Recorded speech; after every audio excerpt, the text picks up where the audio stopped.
দেশের বিভিন্ন সীমান্তে বিএসএফের পুশ ইন চেষ্টা অব্যাহত থাকলেও বিজিবি ও স্থানীয়দের কঠোর নজরদারিতে তা ব্যর্থ হচ্ছে।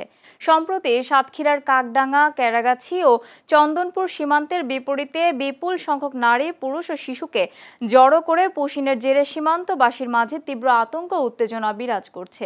যদিও আন্তর্জাতিক আইন মেনে প্রত্যাবর্তনের আহ্বান জানিয়েছে ঢাকা, এই উদ্ভূত পরিস্থিতিতে সীমান্ত উত্তেজনা, পুশ ইন ও সীমান্ত হত্যা কমাতে সোমবার থেকে নয়াদিল্লিতে শুরু হয়েছে বিজিবি বিএসএফ মহাপরিচালক পর্যায়ের 4 দিন ব্যাপী সীমান্ত সম্মেলন।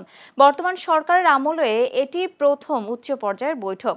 সম্মেলনে পুশ ইন, সীমান্ত হত্যা ও আকাশ সীমা লঙ্ঘনের বিরুদ্ধে কড়া প্রতিবাদের পাশাপাশি মাদক চোরাচালান, বিচ্ছিন্নতাবাদ ও আগরতলার শিল্প বর্জ্য আখাউড়ায় প্রবেশের মতো দ্বিপক্ষীয় সংকটগুলো গুরুত্বের সাথে তুলে ধরছে বাংলাদেশ। এদিকে প্রধানমন্ত্রীর তথ্য উপদেষ্টা ডাক্তার জাহেদুর রহমান বলেন, অন্তর্বর্তী সরকারের সময়ে বাংলাদেশের সঙ্গে ভারতের যে সম্পর্ক ছিল তা থেকে বেরিয়ে উন্নত সম্পর্ক করতে চায় নয়াদিল্লি। এছাড়া পুশ ইনের ঘটনা ভারতের অভ্যন্তরীণ রাজনীতির বহিঃপ্রকাশ বলেও মন্তব্য করেন তথ্য উপদেষ্টা।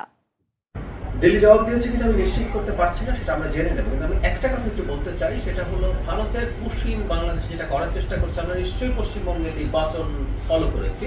সেখানে নির্বাচনে একটা ইস্যু ছিল, এটা তাদের একটা অভ্যন্তরীণ রাজনৈতিক ব্যাপার, যেটা খানিকটা চাপ আমাদের উপরে আসছে।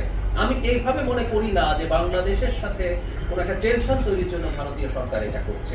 পশ্চিমবঙ্গে যে নতুন সরকার দায়িত্বে এসছে নির্বাচিত হয়ে, তাদের নির্বাচনের এক ধরনের প্রতিশ্রুতি ছিল, তাদের একটা রাজনীতি আছে, সেটারই এক ধরনের বহিঃপ্রকাশ এটা।